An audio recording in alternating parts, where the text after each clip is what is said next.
Yeah, let's pull back out.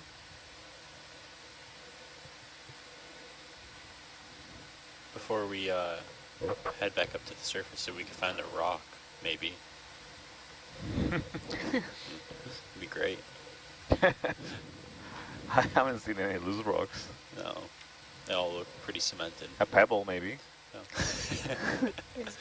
Is that a loose rock near the dead sponge? Which one? Probably not. I don't see any, but if you see one. Let's see, I'll move. Yeah, usually the summits of seamounts are not the best places for loose rocks, because everything that is loose tends to roll downhill. In fact, most of what I see is like broken, fractured, like crust or something. Can I have a little leash, please? I can move in your direction. Santiago, how long do sea sponges live? I do not know. Bridge nav. I know that there are some species of glass sponges that have been aged Step to be 10 meters heading to 50. thousands of years old. Wow. This species, I don't think we have. So it's variable, but measurements. some can live for a really long time. Yes.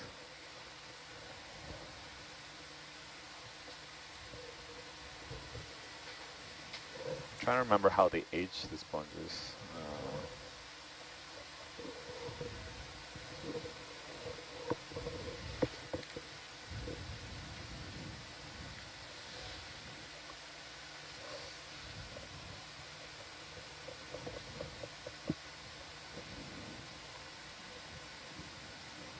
Sorry.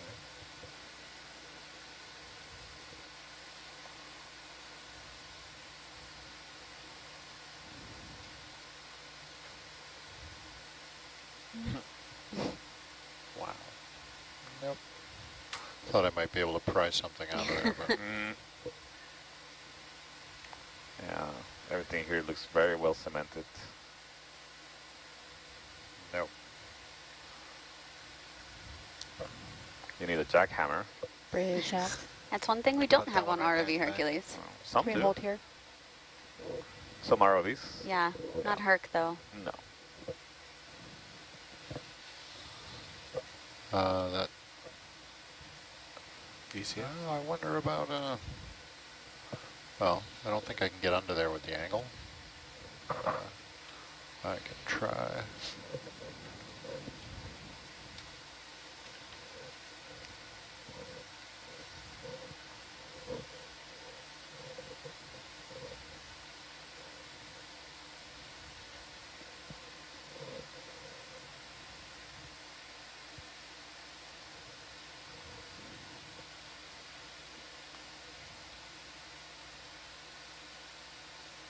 Nope.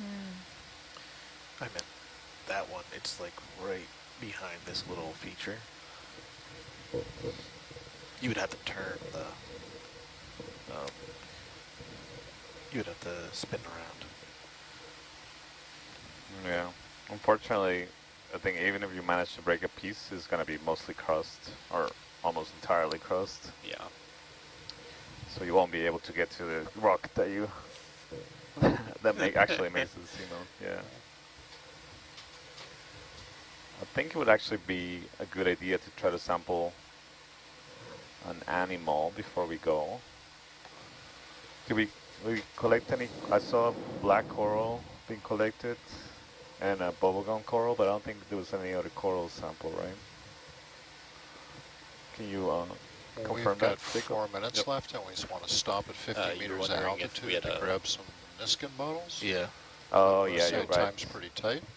Okay, so maybe let's just invest our time in the water and getting those water samples in the water column. So the first one will be at 50 meters off the summit, so we are at 2,381. So the first sample, 2051. 2,351. All right, I'm Jacob. going to go ahead and fly to Stops. the 1-6. east. excuse me, the west. Would you bring Copy. Atalanta What were you around saying, when I get Dad? there? I stopped. Do you want me to keep, Oh, you keep stopped on on you 6? while we're doing Alright. the Let's Niskin? just get laid out first. So if you would bring it around to get the tether wrap out. There's only 0.3 in. Yeah, there's not much of a wrap. I'm getting out. It's to get the 6-8 route. I can go ahead and just come all the way around.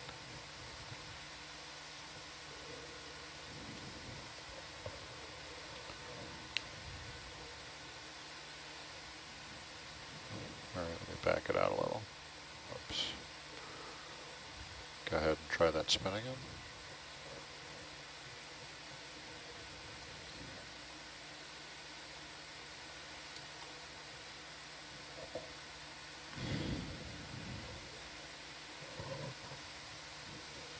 All right, I'm lined up. I got my 6-8. You might have to get the wrap out. All right. Annette, do you know Yep. how much volume was filtered through? Yeah. Can you tell me our depth though first? Right now, Yeah. 2,380. 380. Okay. Yeah. Depth volume is 162,505. All right, thank you.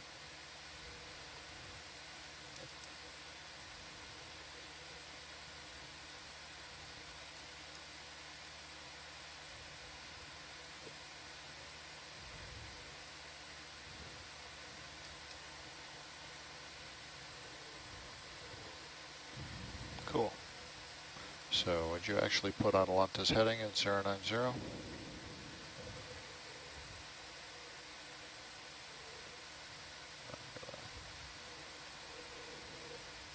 There we go. 9090. You can just shut it off, I think, at this point.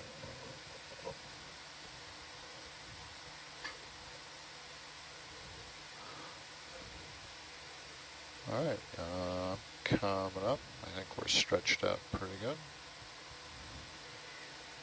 All right, we're off the bottom.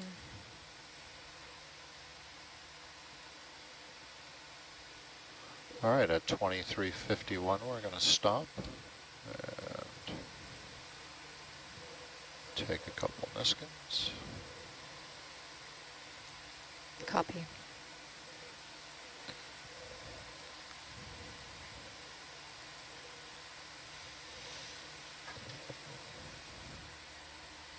Bridge nav.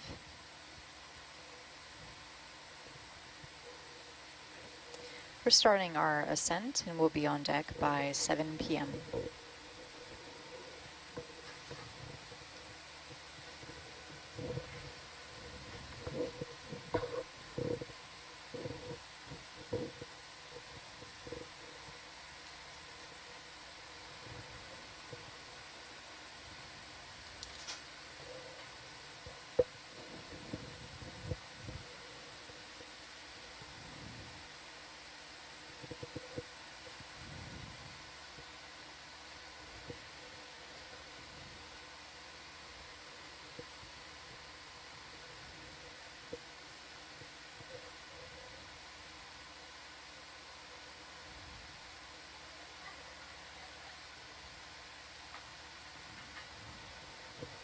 Annette, can you confirm which pumps we're sampling this dive or will be sampling this dive? Yeah. So we've gotten 2 through 6 so far, That's and then 2351. I'm gonna do pump 9 on the top 200 meters. And pump 10 is not Pump working? 10, we can try it. It's prepped, but it hasn't been working. I Okay. might try it as a duplicate. We're ready for the first Niskin. Okay. We can try it now if you want. We're going after 2 I was just Niskins. curious. Niskins I 1 wanna and make the 2. labels. Oh, I see. And then there were 4 controls, right? Yeah, well, there's more actually. If you look at my sample sheet, Is it's it all over there? It's on the Google sheet. Oh, Or a computer. Hi, Ryan. Hi. Could you give me some Niskin view? Absolutely. Does it take longer to ascend than descend? Or is that just because we stopped for Niskins?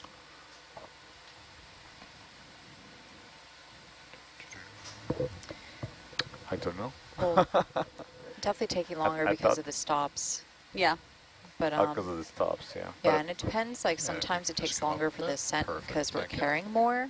Oh, right. That makes sense. Yeah, more rocks. more Yeah. rocks. Yeah. Which one are you going for? Could you tilt up 1 and Yeah. 2? Perfect, there you go. So it's Niskin 1 and 2. 1 and 2. Copy 1 and 2.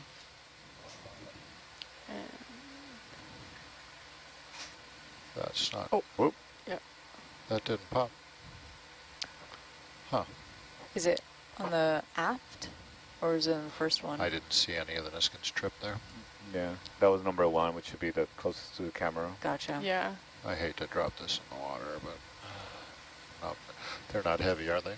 What's that? Are these heavy, the balls? Yeah, you can put them in the bottom of the box. Could you tilt down, please? Yeah, absolutely. Do you want to put them in the bio box? Yeah. Yeah, okay. Bio box out. Yeah, I'm in a bio box out. Ready? Yep. It looks like one tripped. We've got a... Yeah. Are Okay. you able to get in there? I know there's a coral if I keep opening. Oh. Sticky. Sticky balls. Oh, no. Alright, might have I'm set going it to back close to- that box. See I'll if always it's down remember there. you. I'd probably stay there. Oh, I see it, yeah. It's there.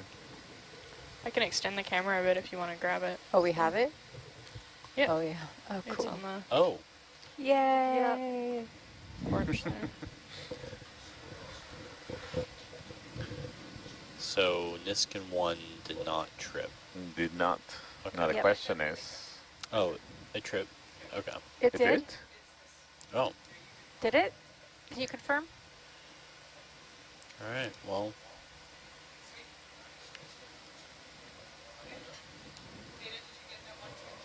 yep. Marking it down. Really? Gabby, it's like, not you, Nav Gabby. You're Double asking where it Gabby. is. It's Yeah. like in right Oh. where the shadow of the iris is a little. Gotcha. Jacob, what number is that? He just missed. Sample 226. Yeah, so you got to go for it. 226. Yeah. Yeah. Is it like floated away or something? It just it stuck to his jaws. Yeah, and then it just missed and flew off. And And I don't see the sample sheet it's populated. Is it? Does it have that? yeah, it's the same one that we've been working from. Do you want me to email you the link? Oh, there you are. Oh, I see it now. I think Yeah. I just need to refresh. I see. Yeah. It's at the bottom. So the reason that we're stopping on the way up, for those of you asking, are so that we can trigger Niskin bottles, which are tools that we use to take water samples at specific depths. And we have some brilliant scientists on board who will be filtering those water samples for eDNA to get a snapshot of what's living Nice. in the waters around here. And you ready for your box open? Is that enough for you? So, our filter controls 1 and 2 more? replicates? Like 4 Yeah. replicates? Is that No, hang on. I'm going to get off the SPL.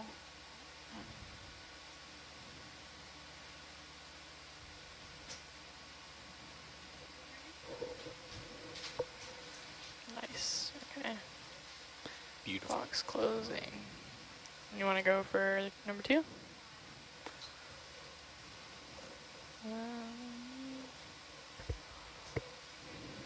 There you go. I am fully retracted right now. Are we zoomed at all video or? Dave? Video? Are we zoomed at all right now? We are not. I Okay. just zoomed out the last little bit. Perfect, thank you.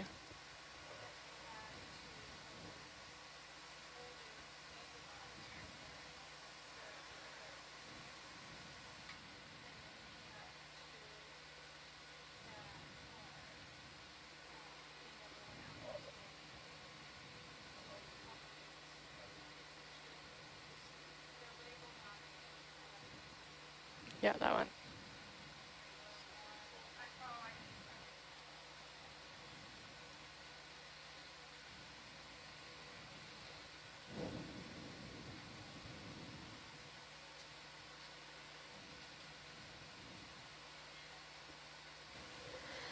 Data, those sample numbers are...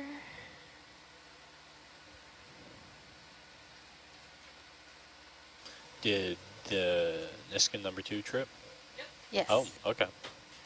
What were the numbers for those two? So that's 227 for... 227.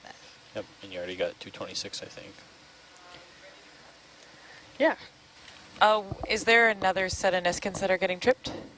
Like at what? At 500 Yes. meters. Okay, sounds good.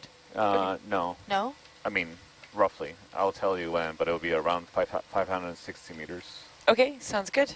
And We are then- headed up. Yeah.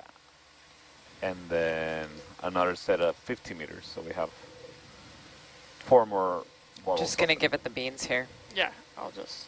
get So our vertical delta. beans are happening now. Ooh, the beans. Just gonna get our delta lower. ROVs Hercules and Atlantic. Is your auto head on? Our ROVs are attached to the ship by a tether, Okay. so they can stay underwater pretty much as long as the ship has power because it provides constant power through that tether. That being said, we usually dive for 12 to 48 hours depending on where we are and what we're looking for. I wonder if there's any reason why we are... Why are we we're 100 meters away from the ship? I know, that's really strange. There must be a really strong current. Yeah. I got in the seat and I was I'm like, where's the boat? I am baffled. Okay, well, I'm taking some of my horizontal way off, so hopefully we'll drift back a little bit, because that's crazy. Yeah, that's insane. It just seems like an awful lot.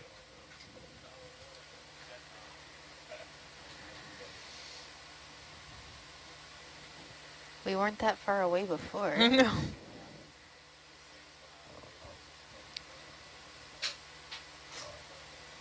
We also may have just had a lot of horizontal way on. Maybe.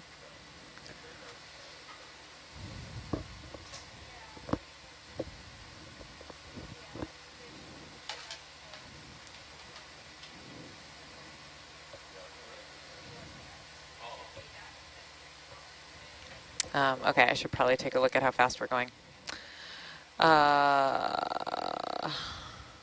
20, 18, 19.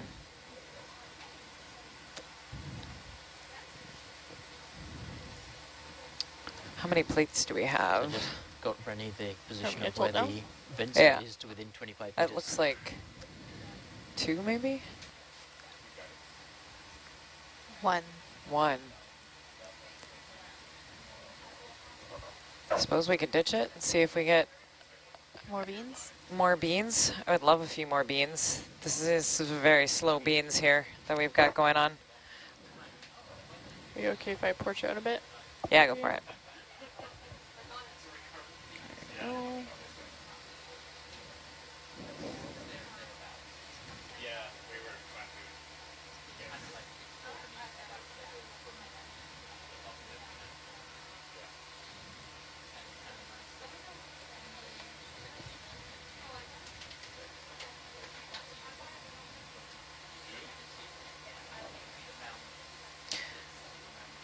Okay, can you just keep an eye on everything? Yeah. I know you always do, but Yeah. just additionally, due to my frustration with these plates, Yes. No problem. ongoing, Feud. yeah. I want to get people to do the ties a little differently. Yeah.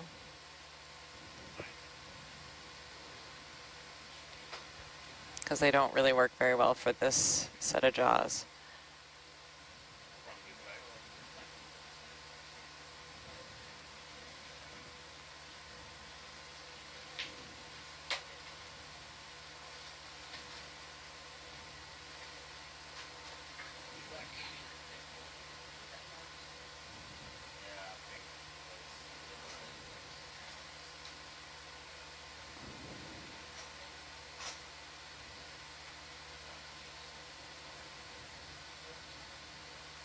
It's always fun to watch a number.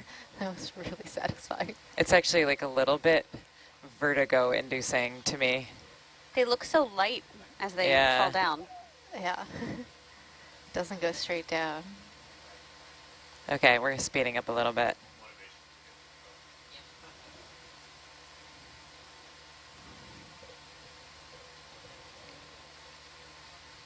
The brown stuff that you're referring to, viewer, is the rust.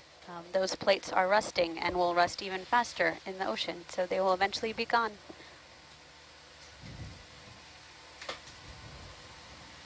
That'll take a while.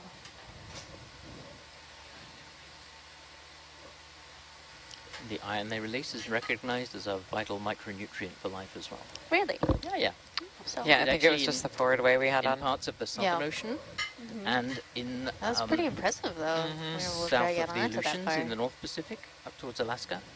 They have these regions that are called high nutrient, low chlorophyll. And people used to wonder, well, how come like there's all this like uneaten food? How come, you know, the phytoplankton, the zooplankton have the equivalent of pizza lying around on the counter and nobody's eating it? And it turned out that there was, that they have all the carbon and the nitrogen and the phosphorus they need, but they're actually missing something else, and iron is the next most important thing. interesting. So it was, so hydrothermal vents, for example, we used to think, or a lot of people for a long time thought they had nothing to do with the rest of the ocean, that where all the life is up in the sunlight, and then there are these little oases down on the bottom, and they're completely decoupled. And what we started getting evidence for about 10 years ago is that the iron from hydrothermal systems can travel a long way through the oceans. So we now think that about 30% of all the carbon uptake that does happen in the Southern Ocean, where they, like the humpback whales that we've been seeing here, that's where they go to feed in austral summer. About 30% of all the carbon dioxide that gets fixed at the base of the food chain there couldn't happen if it wasn't for hydrothermal iron that was actually getting washed up into the surface ocean and providing that missing nutrient. That's really fascinating. And the work we're doing here on Wailu'u will directly contribute to figuring out these hypotheses.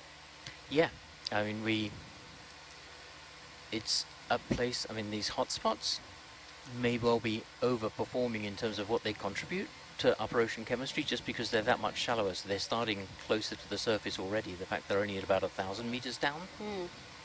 They may be fewer of them, but they may well punch above their weight in terms of the impact they have on the larger sort of global biogeochemistry cycle. I can't wait to see all the kind of analysis that comes out of the data we've collected on this expedition. Oh, yeah. It's going to take some time lying down in the dark room to actually visualize all the different ways, all the different connections. Chris, do you remember an article in 2000 called Greening the Ocean? Yes. So one of my professors was a part of that study. Oh, really? Who's that? Michael Kingsford. Oh, okay. So it came from, yeah, I'm old enough to remember when it was the Martin hypothesis. There was a guy, John Martin, was the first one came up with the idea of what if we went and like sprinkled iron. I mean, it was a very his thing was very simplistic and naive. Yeah, yes. And there was a lot of nuance to it, but the actual the original outrageous thought was, what if we go and sprinkle iron on the surface of the Southern Ocean? Would that promote?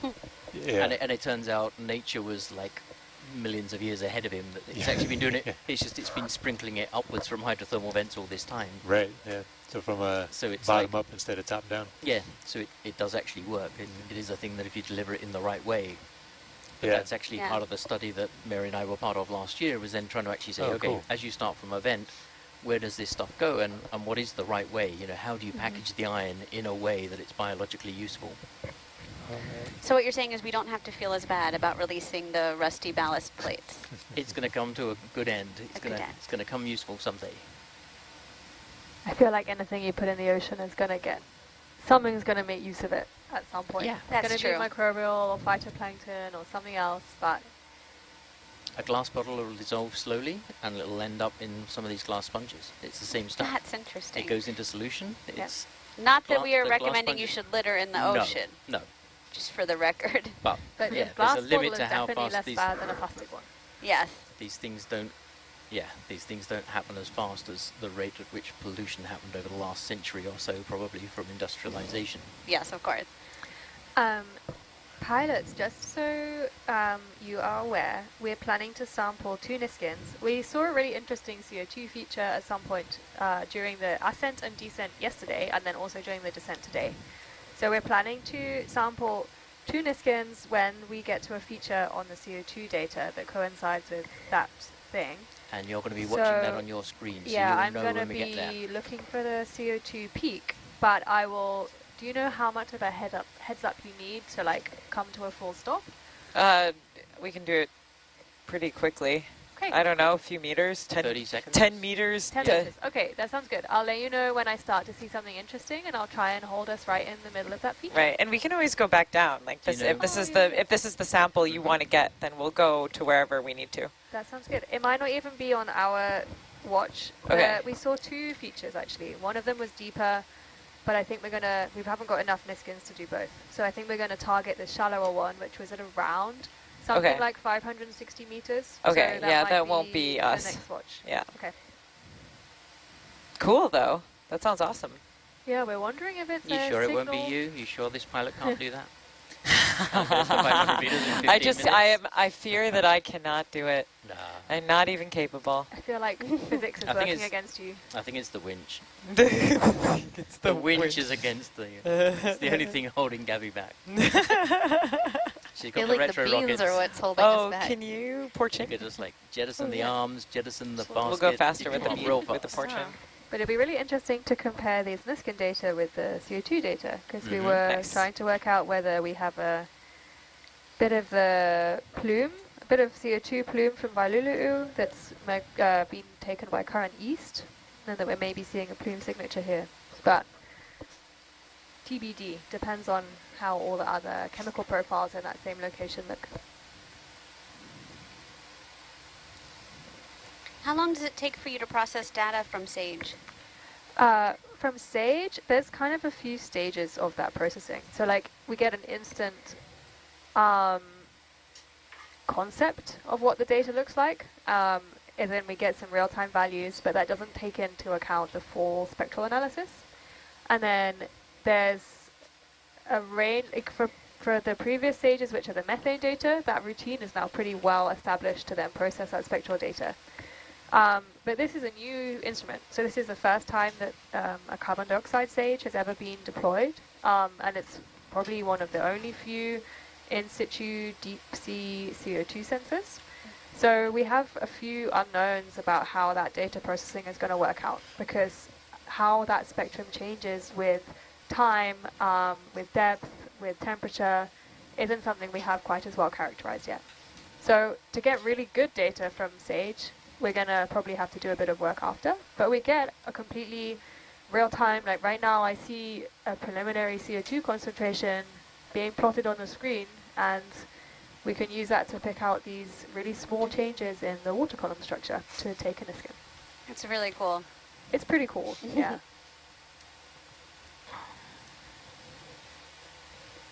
We have a question from a viewer. Why was there so much microbial growth on the erupted lava at Vailulu'u?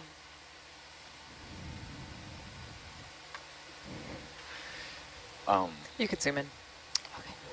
So when seawater and hot rock interact, there are chemical reactions that occur. Okay, that's better. That Now that we're closer. result in the production of chemicals that are rich in energy, so they're reduced. And when you have those reduced chemicals coupled with water that is rich in oxygen, you have the capacity of doing a redox reaction, so the oxidation reaction, and microbes are some microbes are very good at facilitating those reactions, so they catalyze those reactions. They can make those happen efficiently, and so by doing that, they can. That reaction releases energy, and microbes can harness that energy to convert inorganic carbon in the form of CO2 that is in the water into organic carbon. So they are producing new organic matter. using that energy. So that's the process of chemosynthesis. And so it's a way that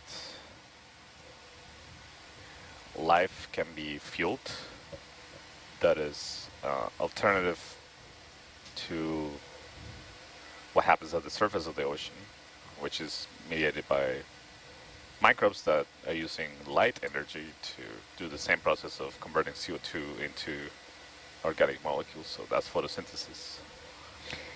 Okay. There has been a really interesting new paper, I can't remember, a few years ago, that was looking at whether some organisms at the seafloor could also do photosynthesis using infrared radiation from these hot vent sites. So they had pigments which were specifically tuned to absorb infrared radiation, like light radiation. But they would have to be very close to the vent site because that wavelength of light is attenuated really strongly by seawater. So it's something that's really not been looked at very much yet, but there was this one really, or maybe one or two really interesting papers that were looking at whether you also had a photosynthetic energy pathway at the hydrothermal vent sites. But that's something it's pretty new developments and not like established yet. Something I wouldn't have thought of. It's very interesting. Yeah. Related to that observation is the observation that some animals that live at deep sea hydrothermal vents, particularly shrimp, are blind, so they don't have regular eyes, but they do have pigments in the bags that are photosensitive. So they are the same kind of pigments that exist in, or similar pigments to those that exist in eyes that allow animals to sense light. And so the idea is that this is a newly developed organ that can sense light. And the hypothesis is, or the idea is that they can possibly be seeing light in the infrared spectrum that is emitted by hydrothermal vents. Again, it's not established. It's, right at this point is an idea. And there's some observations that lend support to that, but it's not established knowledge. I know there's a couple of projects right now trying to test that idea in the Mid-Atlantic Ridge. That would, I want to stay updated on that. Yeah, we might learn more about that soon.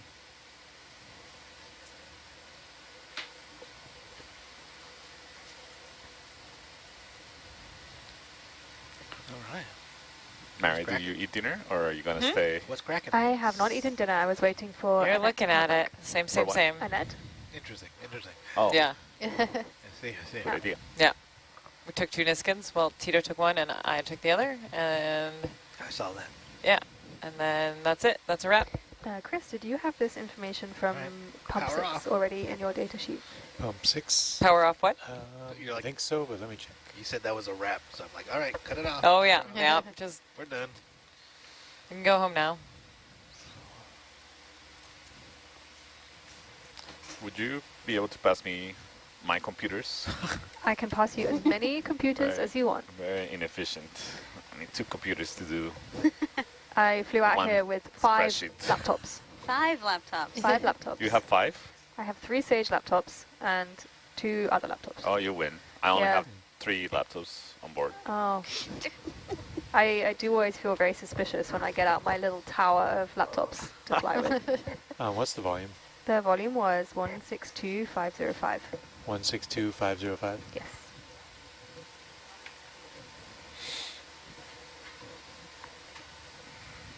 Okay. And then it ended at 0356. I have 4:55 local written on this sheet, which I guess is Yeah, that'd 03. be, that's UTC would be Yeah. 03. That's Okay. correct. 55. You say 55 or 5? 5. It says 55 here at 2380 meters. 2380 meters. Okay. What's that? Oh, I'm about to eat dinner, so do no, you I'm want some? good. Cool. Thank you. Thank you. I was just curious as to what it was. I don't want to deprive you since I'm going to go eat right now. Yeah, you can get it, but then put it in your pocket for dessert. Yum. Or when you go to bed, you're like, what's pocket this? pocket snacks, pocket fruit snacks. Pocket sand.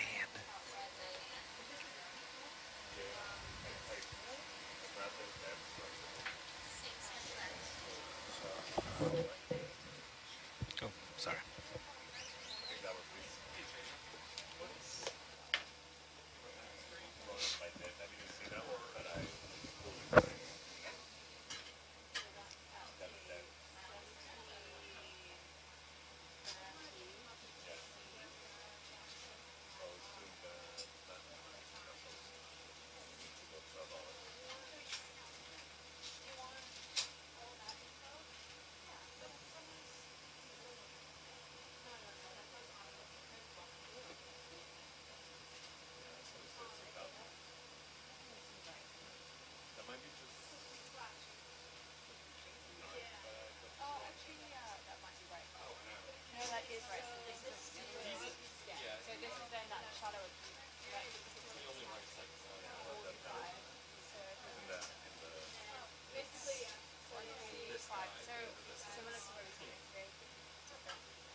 You have the remaining Niskins to take out.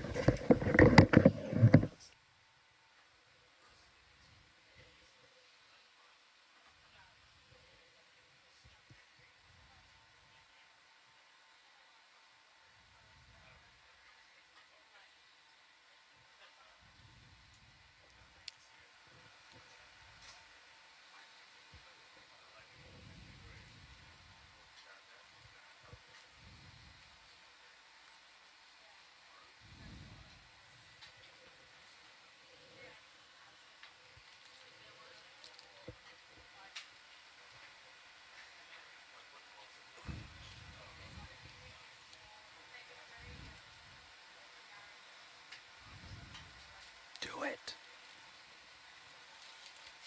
Do it.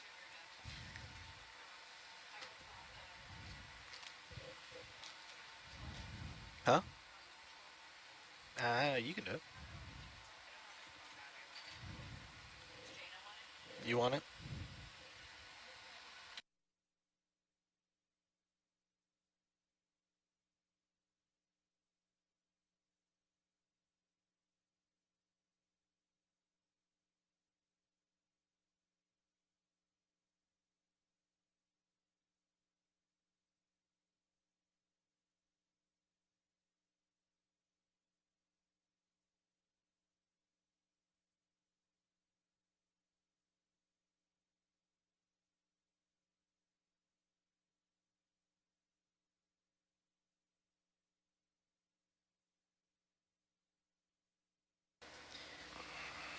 Bridge nav.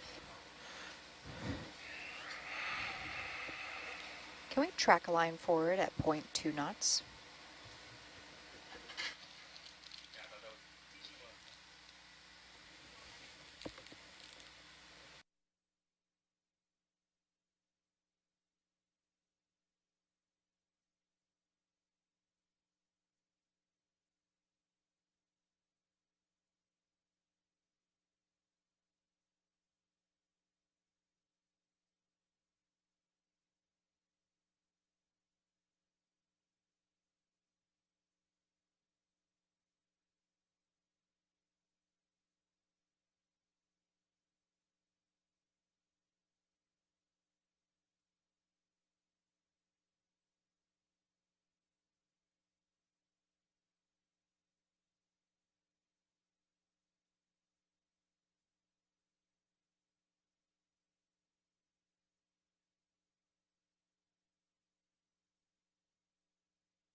Test.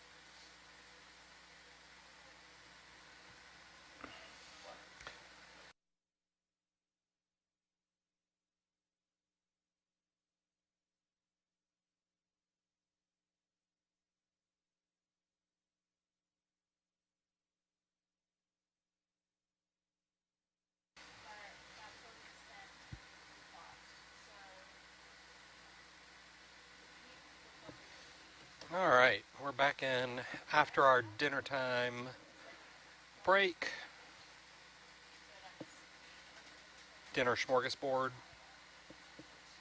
I feel like if we all said what we ate, it would be drastically different because there's so many options. Endless variations.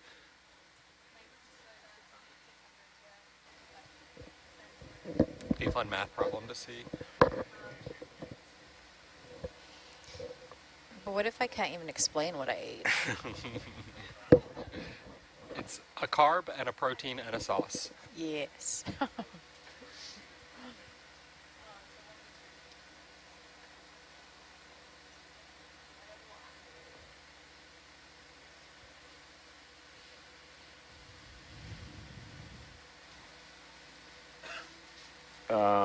Gabby and Tito, Yes. what's our current ascent rate?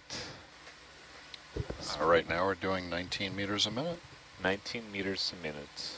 Okay. Thank you.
That's 600.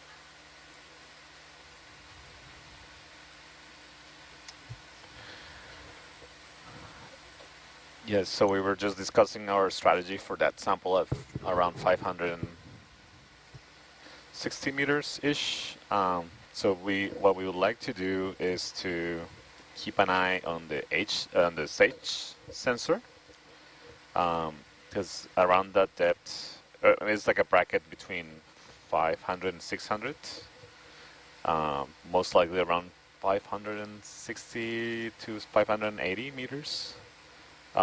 But what we would like to do is to slow down our ascent rate around 600 meters, and then keep an eye on the sensor and use that to inform the point to trigger the 2 Niskins. Copy that. Thank you. Be nice to have Mesobot still around. Well, Mesobot actually is not the best tool for this because you don't get real-time data from Mesobot. Well, you do, but not of some sensors. Oh, okay. So, for example, just like here with the Herc, we're putting the mapper on Mesobot, but we could not see the data in real time. We saw it after the fact. That doesn't mean it's not possible in the future to integrate other sensors to platforms like Mesobot or even Herc, to be able to see it graph in real time.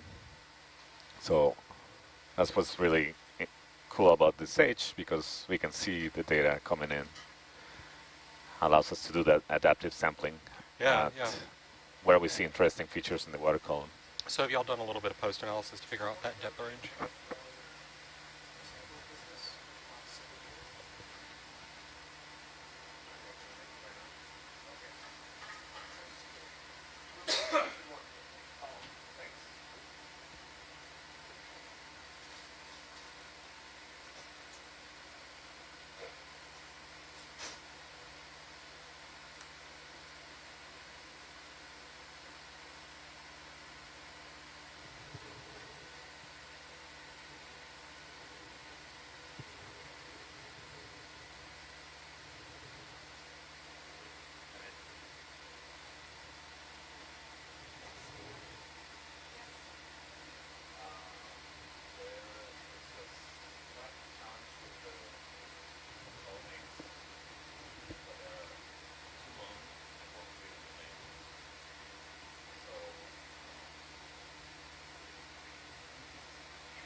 looks like we're going to get another good sunset.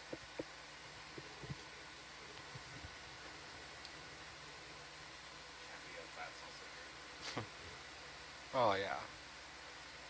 Actually, Jaina, would you mind putting on feed 3 for viewers as well?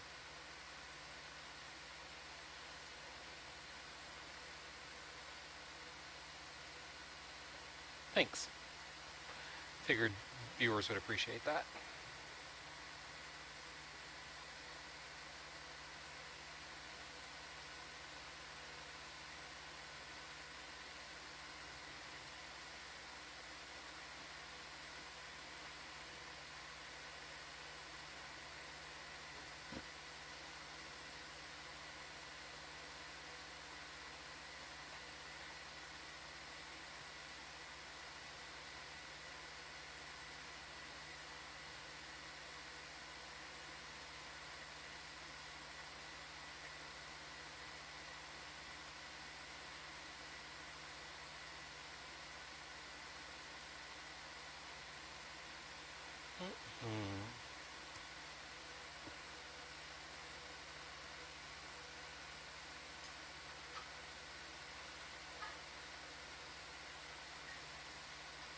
Yep, viewers are chiming in. Thank you, Jaina.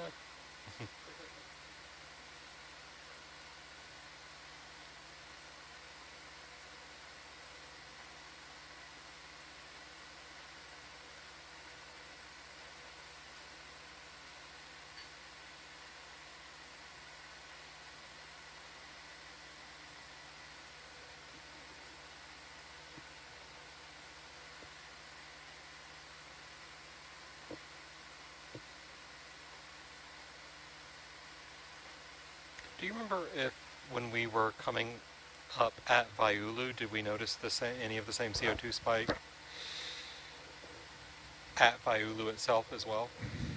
So the spike,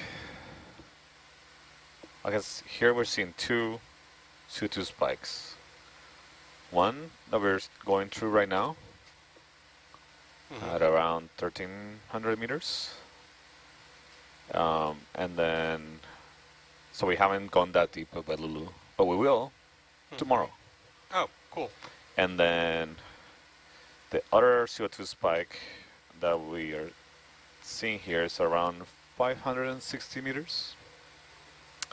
And we did not see it at that depth in Vaiulu, but it is close to the depth of the chemical plume from the vents that we see, which is around 600, between 650 and, well, in the crater it's deeper, but outside of the volcano it's around 650 meters. So it's not exactly the same depth, but it is within 100 meters. And but we are almost 30 nautical miles away from Vaiulu. So we are curious about what could be causing this anomaly in the water column. Yeah. Have you guys gone and locked in closer what that depth is by how much time it would take for the CO2 to diffuse across the membrane? Is that? Yeah, that's what we're trying to discuss. We also have a concurrent signal in the mapper data at the same depth. This sensor in the mapper data, in the mapper instrument, which is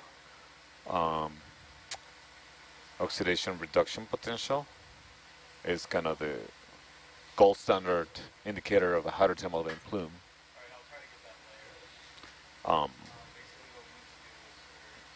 So we are hoping to target that anomaly and collect some water samples there. So if they have other chemical components that are observed in the hydrothermal lagoon of Vaiulu, we'll be able to possibly link them. Yeah. It is far away for that plume, but it's the only potential source in this region that we know of that could be causing it. There's no other seamount around here that is at that, well, I guess flat out is the only active seamount in a big radius. Hmm. And we know because we've had Sentry out patrolling and sniffing, right, for vents and seeps and all of those things, right? Well, you know, we haven't explored every inch of the ocean, of course, but the volcanic activity is can be detected by many different methods, including water column measurements, earthquake activity,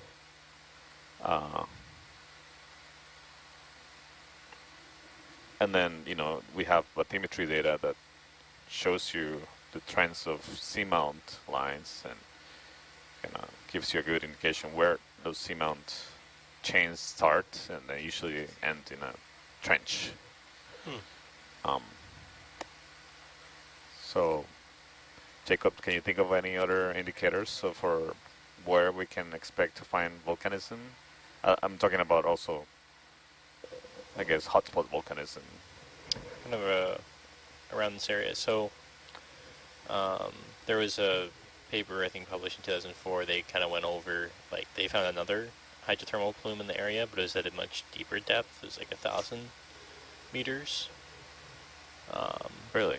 Yeah, I think it was coming from the kind of like the back arc. Oh, from the lava basin? Yeah.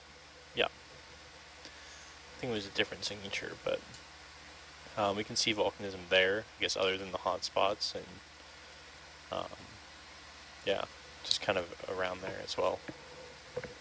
Okay, yeah, because the volcanism associated with the subduction, not in the back arc or the arc, but in the, I guess, on the subducting plate, is much deeper, right? That will be.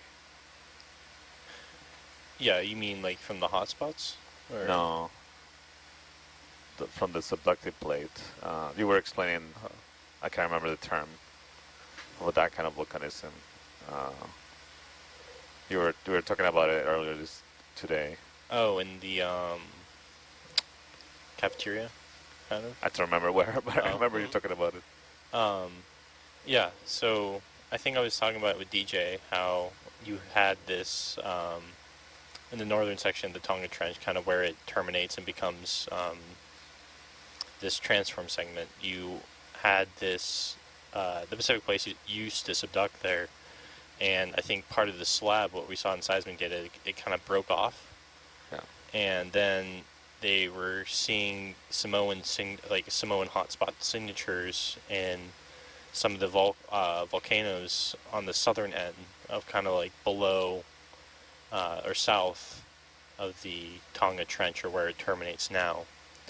And so they figured that the Samoan hotspot in the mantle might actually be kind of reaching up underneath that area where it terminates, or the Tonga Trench, or that subduction kind of terminates, and might actually be causing melting in the lithosphere in that area as well.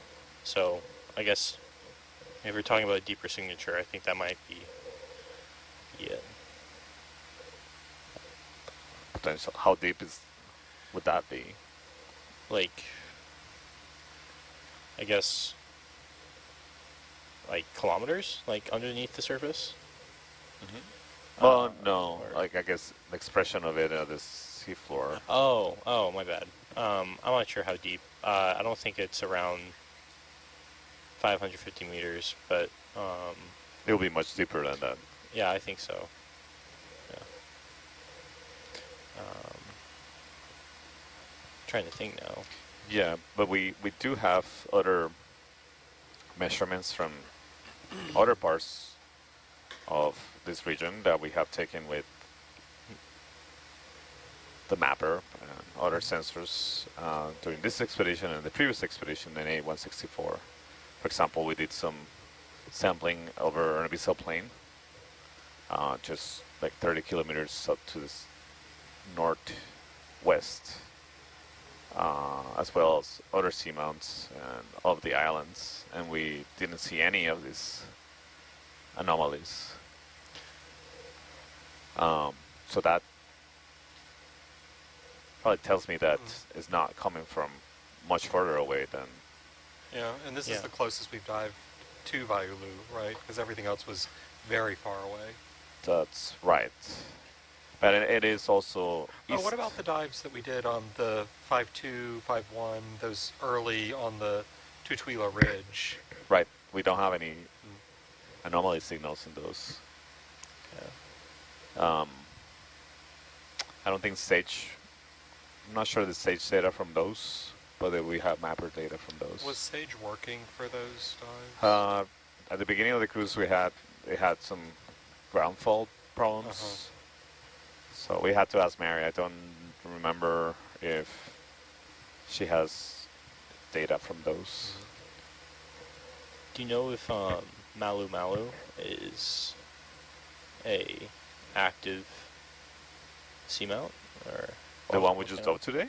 Yeah, that we just kind of talked, or not dived in today, but the one Malu Malu? Yeah, Malu Malu, the place we were talking about earlier. I don't think so. Okay. Not that I know, but there's never been a dive there. Huh. So there's no direct observations. Yeah. We were gonna be hopefully heading to that area in the next couple of days. Okay. Yeah. All the seamounts. Be interesting if we pick something up in the water column data there. Right. Pretty cool. Yes. Yeah.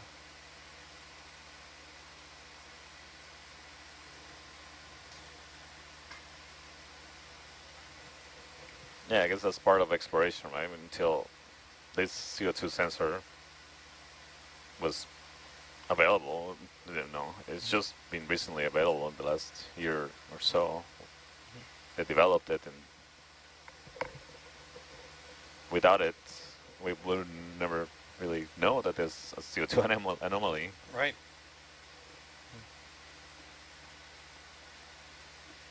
It's hard to know what we don't know without having tools to look for those things.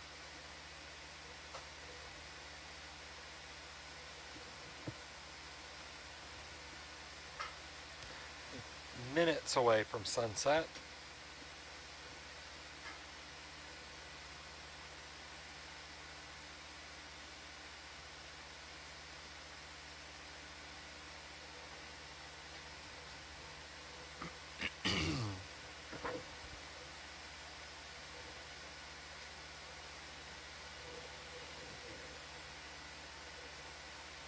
It'd be kind of cool to see if we were in the area for, you know, another week or so. See if there's any like fluctuations in kind of the concentration of CO2 at that depth, with the tidal fluctuations over like Vaiulu. See if kind of the emptying or, you know, refreshing of the crater sort of related to, you know, concentration of CO2 in the water column. But yeah, there's definitely some, you know, early 2000 papers that when they did study that process of emptying of the caldera or export of hydrothermal products outside of the crater of the volcano. But we'll see. We're just learning with Sentry that they might be venting outside of the crater too. Oh, okay. So we're hoping to take a peek at that tomorrow. Ooh, cool. Yeah. More of the low temperature vents? Unknown. I think Sentry picked up, I think it was an RIP. Oh, and a CO2 signature. Oh. Over the outside of the crater. Kind of in the same sector where the high temperature vents that we sample with the IGTs are, but on the outside of the crater. Cool. So we're discussing a dive track for tomorrow that would put us ending at that spot. Of course. We'll save the best. Yeah. You know, we gotta leave. It's just like a good movie, right? We have to leave just enough for the sequel. A little cliffhanger. Yeah. Season 2. Yeah. We passed 1,000 meters. Has a green flash ever been caught on video? A what? A green flash. Oh, Could we see it in the cameras? No, because it's an optical illusion. Because it doesn't exist? It exists, but it's an optical illusion. It'd be like a mirage, or when you kind of. There it goes.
oh. Ooh. Ah, missed it.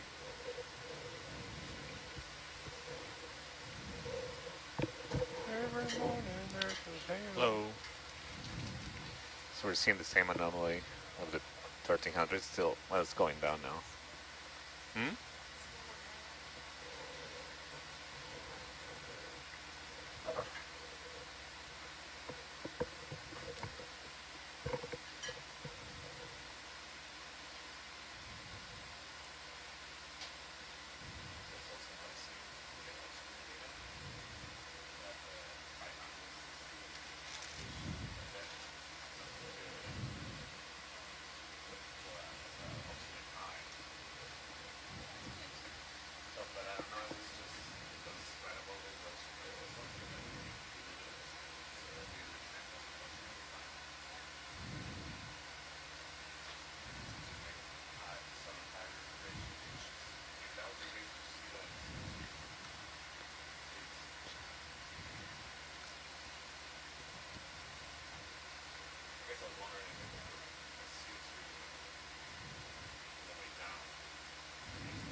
Hey, Jaina.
It looks like we're all gonna be getting some sleep tonight. You think? Yeah.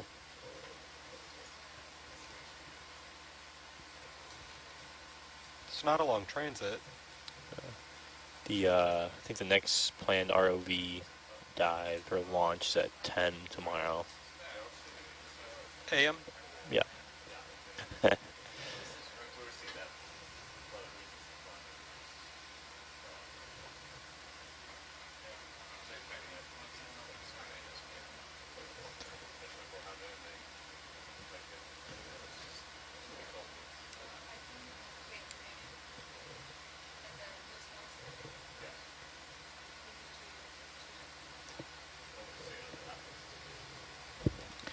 When did we want to take the other Niskin sets?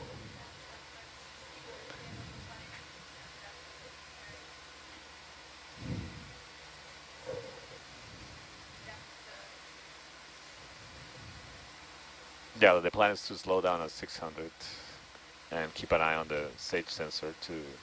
Copy. And could you define slowdown? But it's going to be, you know, we expect it will be between 6 and 500, likely somewhere in between, like halfway in between. Right, you mentioned slowing down. We're doing 22 now. You'd like to come down to 5 meters a minute? That sounds good, thank you. Okay.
Yes.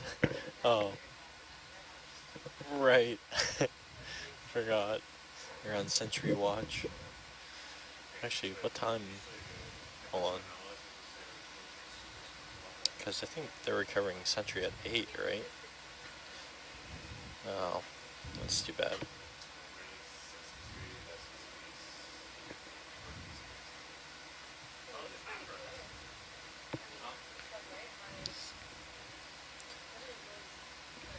Guess everyone's getting sleep except for Gabby. Yeah.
I'm keeping an eye on the CO2 data here.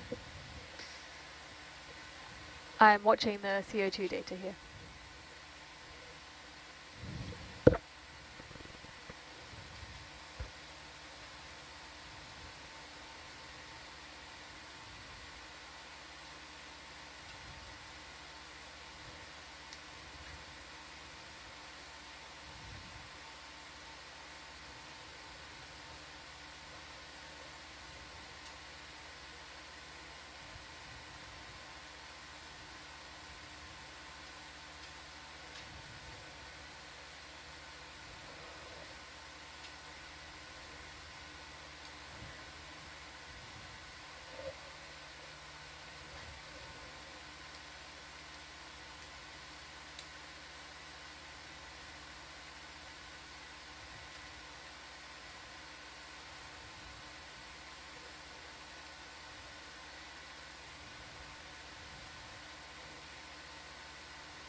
And we're at 615. We're going to stop at 600.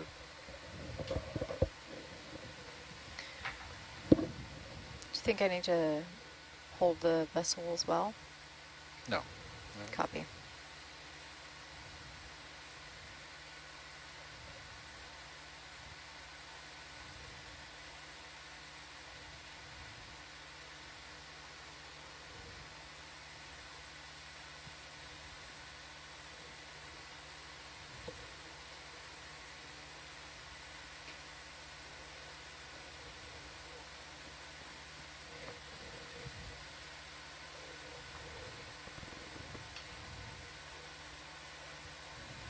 So I'm going to get set up in XY and do a 100-meter move in Z. I'll stop, auto depths on, I'll stick lock ahead.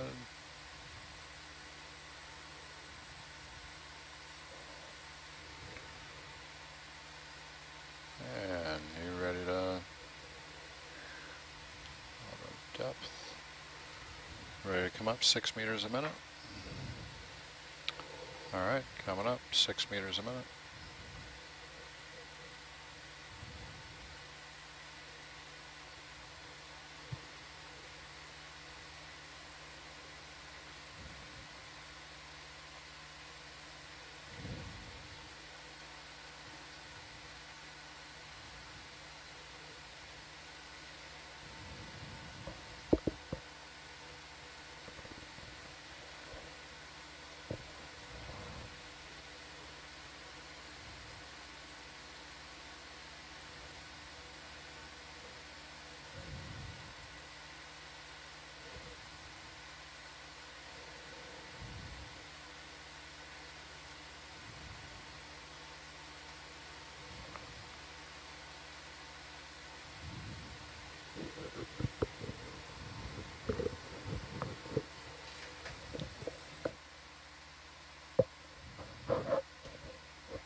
So Santiago, should I be ready to grab my Niskin?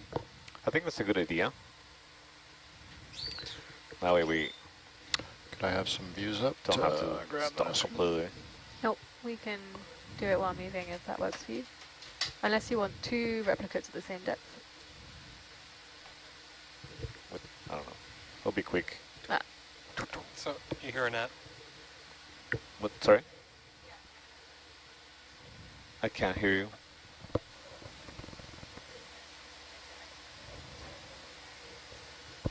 Whether we wanted to take the Niskins while stationary or while we were moving slowly. We can stop at a moment's notice. Okay. Nothing going on. Yeah, we can do that. And we're going after 3 and 4. That's correct. So we have CO2 slowly increasing at the moment. So just keep an eye out for when that starts to reach a peak. Yeah. On the way down, we saw the peak at around 560.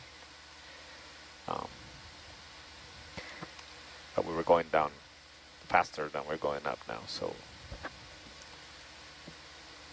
We'll see. Yeah. It is trying to creep up. Yeah.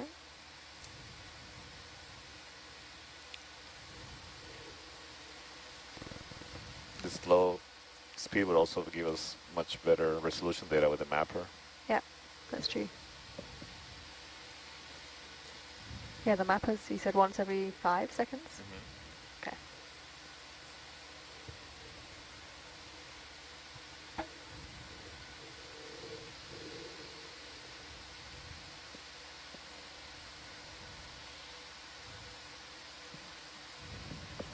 think this is my first time doing CTD casts with an ROV. Yeah.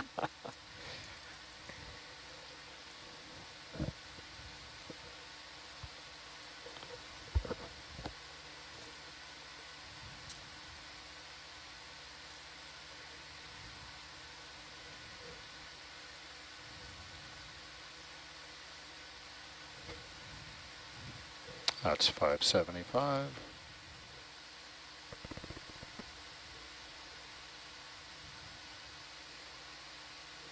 Still going up. CO2 is Still increasing. Maybe I'm just not used to us moving this slow, but in the upper it does look like there's some stuff in the water structure right now. like particles, you mean? Yeah, like in the, you can see better in the like shadow reflection region in the bottom right of the circle. Yeah, yeah. There's a lot of stuff moving past the lens. Would you like to go a little faster? No. What's our current ascent rate? That current ascent rate is about 5 meters, 6 meters a minute. A minute. Seems like I'm a good doing rate. 0.1 meters this per seems second, good. which comes out to 6 meters a minute. I think this is good. We're almost at the 560. And yeah, Sage is not, doesn't get a fast response, so I think this is a good rate.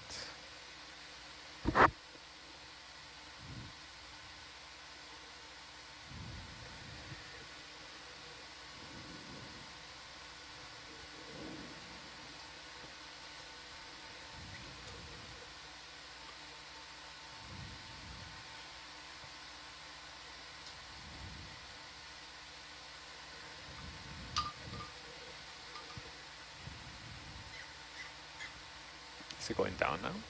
It looks like it, but I don't know if that's a real...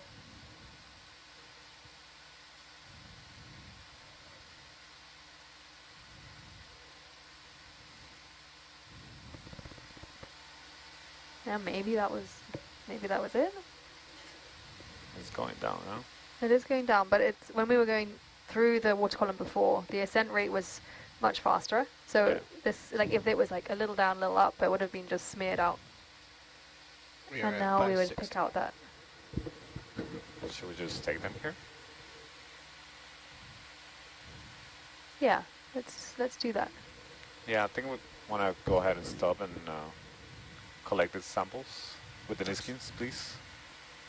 Connect them? Would you like us to stop to do that? Yeah. Yes, please. I'll stop. Yeah, you're right. There's a bunch of particles in the water. Yeah. And it's sunset at the same time. Yeah.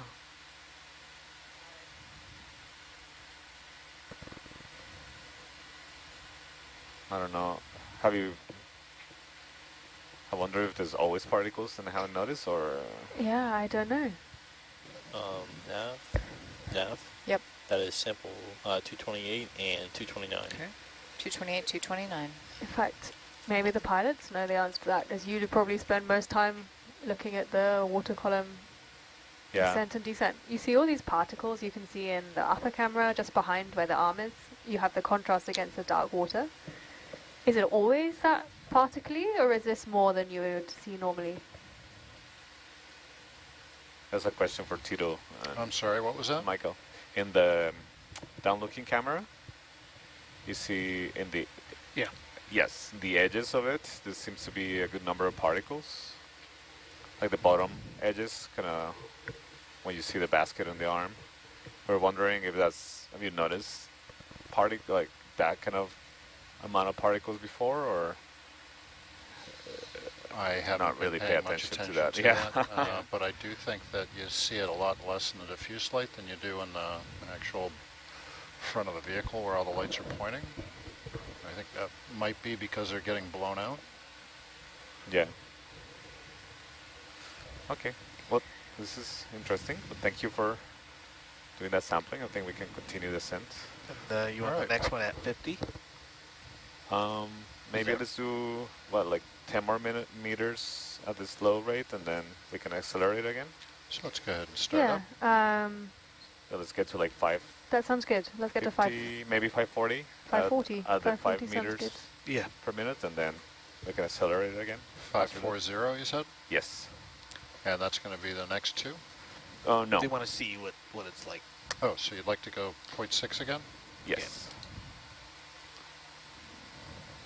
Depth. No, the last 2 will be 50 meters, so right before recovery. Starting up. 0.6 meter, 6 meters a minute.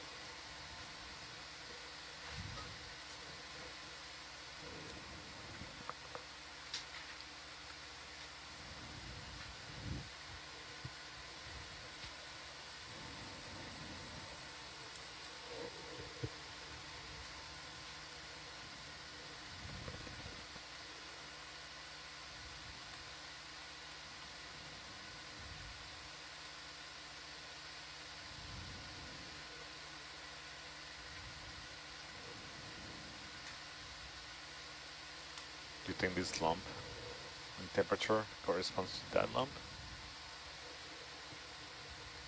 I think that's just the ascent rate slowed way down. So it looks like we have a lump. Yeah. But it was just a gradient. I think that's... It's going up a little bit more. Yeah. Too early. I think it's... It's fine. I think it was okay.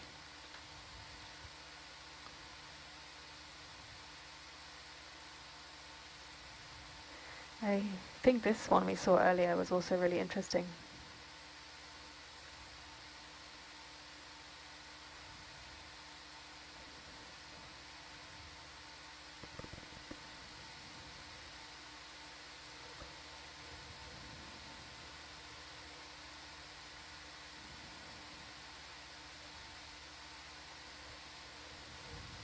Still going up.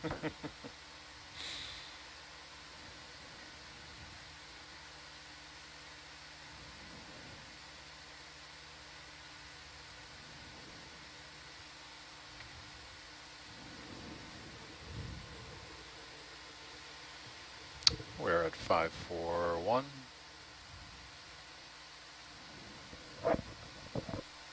Can we do 10 more meters at this speed, please, and then we can accelerate? Absolutely. Thank you. Just passing 540.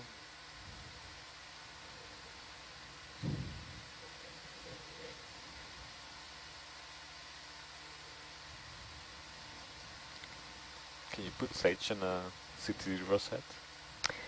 We could if we had a battery pack for it. So we don't have one right now set up for the Sage, but it's definitely possible if we had one.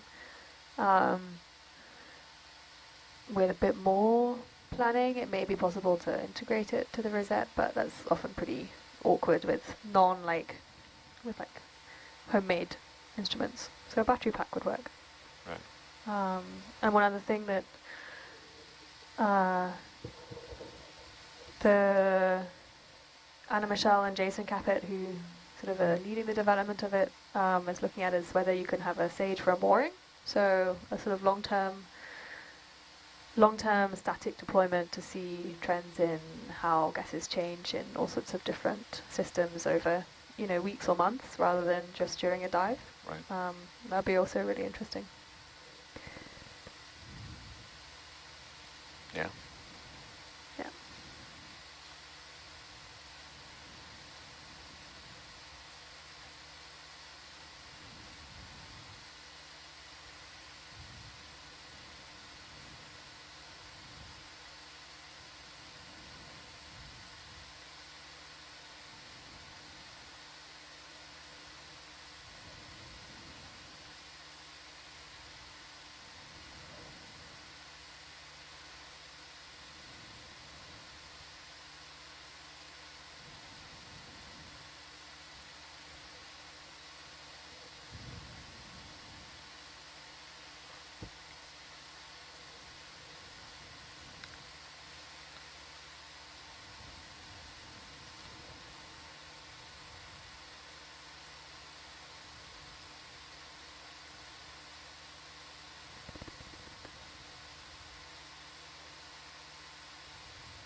to be going down now. Yeah, I think we reached the peak.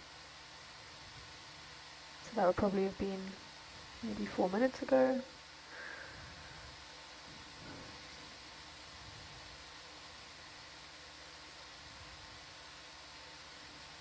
Well, I think it didn't get that much higher.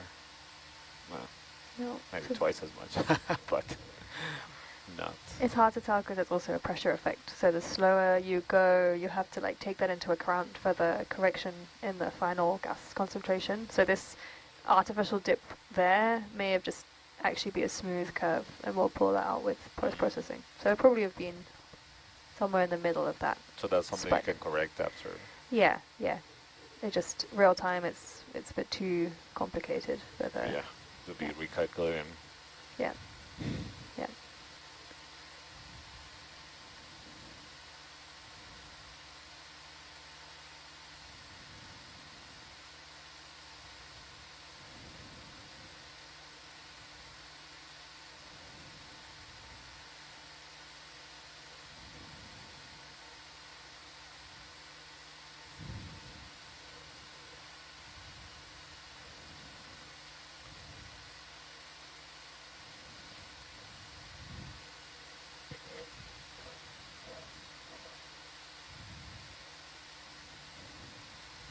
I think it's probably a good step to continue the faster Roger that. ascent. Thank you for that.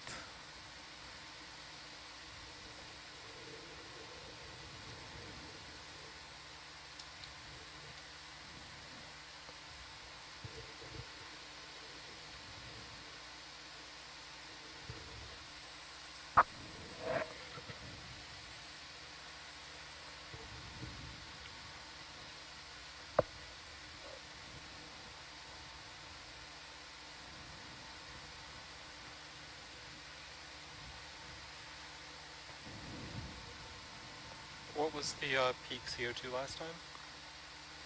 The actual concentration? Yeah, both times peak that last time versus this time. Let me tell you. So we have a bit of structure in the water column. So this specific peak we were targeting was something like slightly going to need some post-processing, but around 300 ppm, and pretty much the same this time. Cool. Yeah.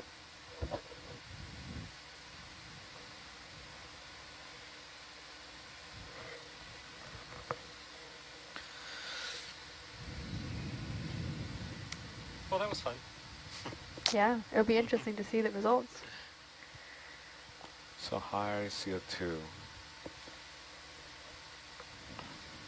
I wonder if, Annette, if that could be also like some sort of indicator of a deep scattering layer of animals. 500.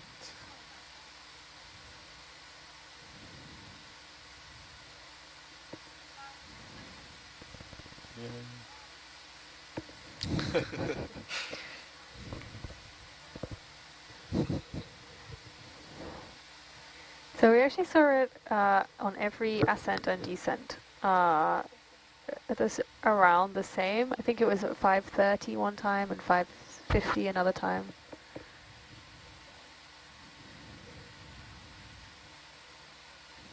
No, I wasn't thinking migrating, but if they're hanging out at a depth, like a scattering layer at depth, that would be potentially consuming oxygen. Not necessarily there, but a layer with the aggregate. What's interesting, though, is that there is a EH anomaly associated with this too, which I don't think would be associated with. Or maybe we did see AH anomalies at the chlorophyll maximum before, but that was shallower. I didn't see anything associated with, for example, with the oxygen minimum. Yep. There was nothing.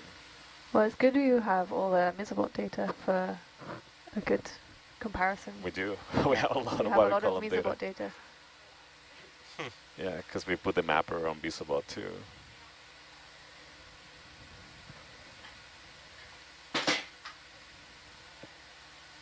Chair.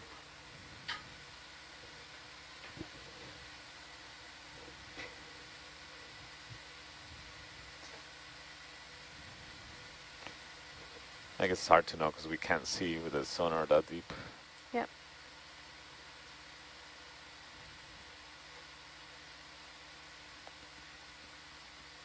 You have backscatter on the mapper as well, right? Yeah, but there's nothing. There was no anomaly. No signal. Well, let me check again.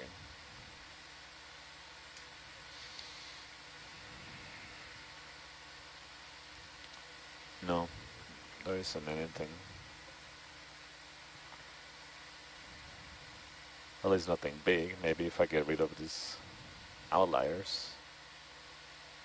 Yep, you might see a...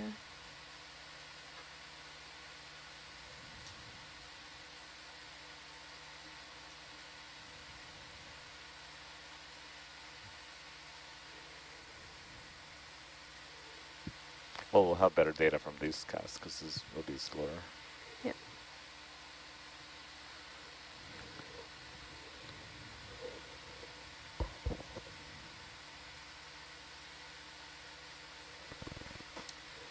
So does the mapper data map the turbidity of the water? Or? Yeah. Okay. Yeah, it has EH, turbidity, temperature, and pressure. So once again, we're going to do the last two Niskins at 50 meters. That's right.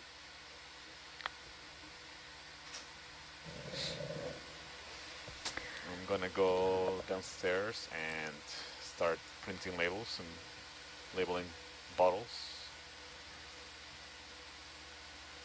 All right. Jacob's in charge. Jacob's in charge. Santiago? I just let the deck know about the Niskin samples at 50 meters. Thank you. We'll be paused there. Thank you.